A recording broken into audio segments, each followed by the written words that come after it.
प्राचीन काल में संख्याओं के ज्ञान के साथ ही सीक्वेंस में किसी भी दो लगातार संख्याओं के बीच का अंतर स्थिर होता है का ज्ञान था।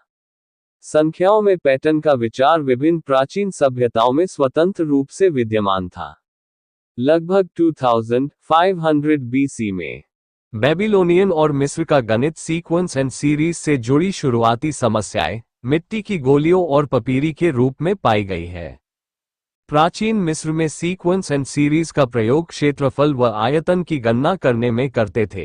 600 to 300 बीसी में यूक्लिड जैसे गणितज्ञों ने पहली बार संख्याओं में पैटर्न और उनके गुणों पर काम किया।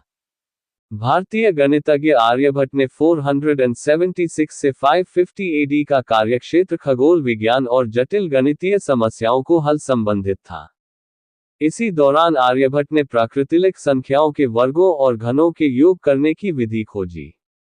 उनका श्लोक है, पदों की संख्या प्लस 1 और पदों की संख्या का दोगुना प्लस 1 से मिलकर बनी तीन राशियों के गुणनफल का छठा भाग वर्गों का योग होता है। श्रृंखला के योग का वर्ग घनों का योग होता है। ऐसा लगता है खगोल विज्ञान में लिप्तता के कारण प्राकृतिक संख्याओं के योग का सूत्र स्पष्ट रूप इग्नोर हो गया।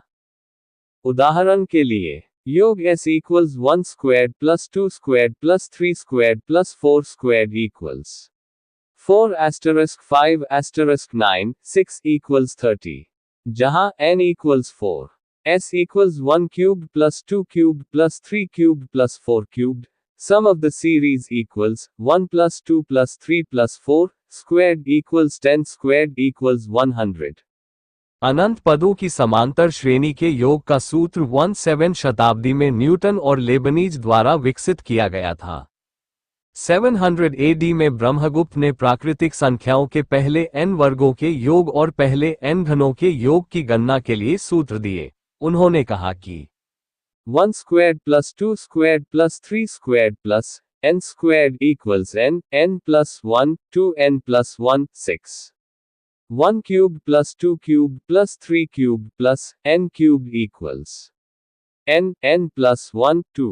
ब्रह्मगुप्त ने गुणोत्तर श्रेणी के अनंत पदों के योग की गणना करने के लिए एक सूत्र दिया, जो इस प्रकार है, s equals a1r, जहां s श्रृंखला का योग है, a श्रृंखला का पहला पद है, r श्रृंखला का अनुपात है।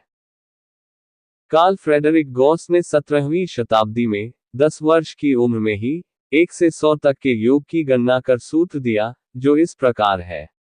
गॉस ने योग को s माना। s equals 1 plus 2 plus 3 plus 4 plus 100, s equals 10 plus 99 plus 98 plus 97 plus 1। जोड़ने पर 2s equals 101 plus 100 plus 1 plus 100 plus 1 plus 100 plus 1 plus 101 plus 1। Therefore, s equals 100 plus 1 100 halves। If there are n terms, then s equals n plus 1 2।